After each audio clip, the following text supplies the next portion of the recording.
Sveiki gyvi. Šiandien vėl su jumis Šarkis. Noriu parodyti, ant kiek nereikia daryti jokių greitų sprendimų.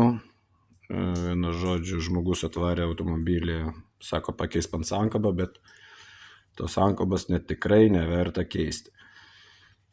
Yra tiesiog maža problemėlė. Yra problemėlė, kad, ta prasme, gavo sankabos cilindras šiek tiek oro, todėl ta sankaba ir neveikia tvarkingai. Automobilis važiuoja, viskas tvarkoja yra, bet, ta prasme, pedalas yra labai žemai. Aš parodysiu eigos bėgį. Taigi, šiandien mes turim Škodą. Ir, kur svarbiausiai, pasiimsim šviesikę.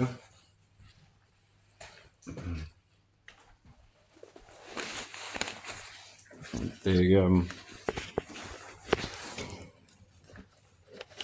kur? Va, matosi nuorintojas. Tiesiai va, jisai va. Būtent va šitoj vietoj. Čia yra nuorintojas, čia galit belę kas pasidaryti. Va čia va, nuorintojas. Nusiima tiesiog pipselį vadinamą. Einu parodysiu, kaip pedalas iš tikrųjų dabar veikia.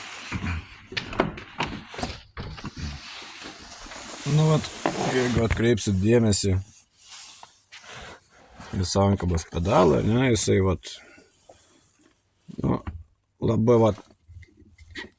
dabar šiek tiek jisai paminkiau, jisai biškį grįžta atgal, bet iš pradžių buvo, kad jį nuspaudė ir jis palieka šitoj padėty. Ir dabar jisai grįžta, nes kadangi aš jį keletą kartų paminkiau, tai sankaba viskas veikia tvarkingai. Tai ką, paprasčiausias variantas. Paminkot keletą kartų.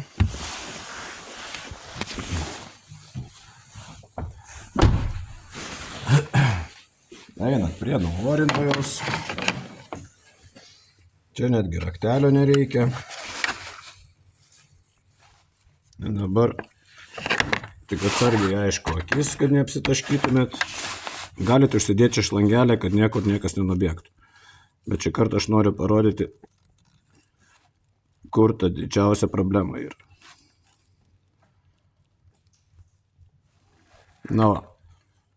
Ir išbėga su kažkokiais tai šūdais dar ypatingai. Aišku, gal jau tą cilindriuką reikėtų keisti, bet šiek tiek oro yra. Ta prasme, ir iš karto automatiškai reikia pažiūrėti čia, kas darosi. Visas sankabos skystis stovi būtent čionais. Jeigu jo trūksta, tai automatiškai gauna orą. Taigi einam, parsinešime skysčio, nes čia matosi bėga žiauriai negražus skystis. Rudas, tai mes tuoj pakeisim beveik visą skystį.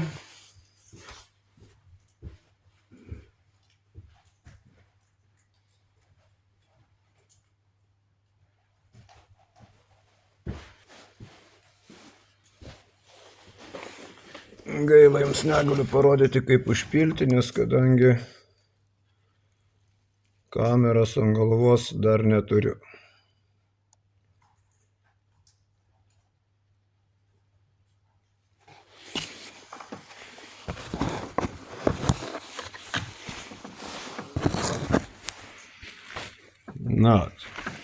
Dapylėm šiek tiek. Lauksim, kol išbėgs visas marmalas negražus. Dapilsim daugiau tvarkingo, švaraus stabdžių skysčio.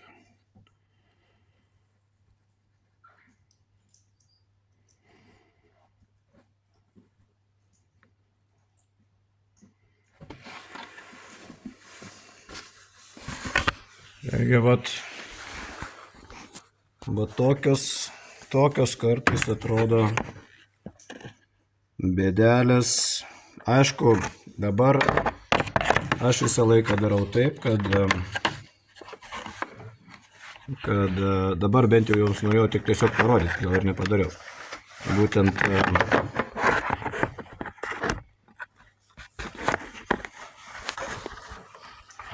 būtent va čianais užsidedu šlangiuką, na ir kur nors į viršų ir dar galima plius paimti, nueiti į vidų, prapumpuoti. Nereikia 2 žmonių, užtenka ir 1 žmogaus. Uždedat šlangelį į atskirą talpyklą, nueinat prie pedalo, prapumpuojat ir oras dingsta. Taigi išbėgo jau visas marmalas, oro nebėra. Uždedam atgal apsauginę gumelę. Na ir einam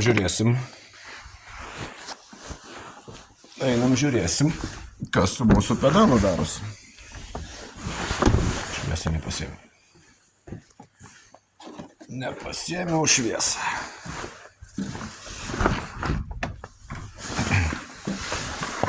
Na ir ką mes čia turim? Žiūrim. Dabar pedalas stovi labai tvarkingai. Na ir jisai prieš tai stovėjo tvarkingai prieš darant man video. Nu, ta prasme, kaip atvarė automobilį, jisai netvarkingai stovėjo. Dabar man galvos reikia užsidėti.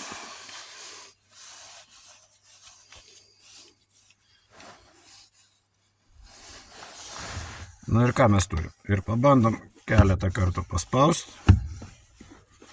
Viskas veikia idealiai. Taigi, ir tiek tų reikalų.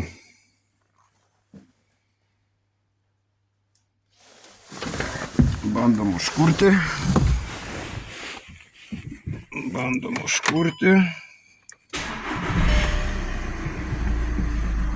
Pedalas dirba tvarkingai. Įjungus rankinį, sankaba veikia tvarkingai. Kaip patikrint sankabą?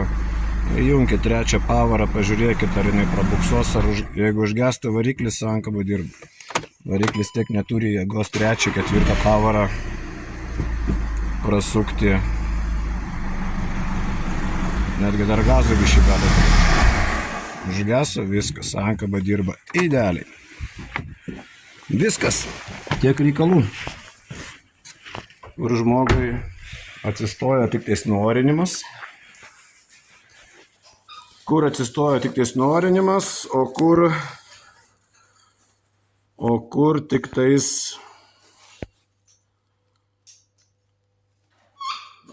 tai reikėjo nuorinti, o kur būtų sumokėjęs didelis pinigus ir plius pirkė sankabą ir išleidęs pinigus darbui, viskas, automobilis sutvarkytas.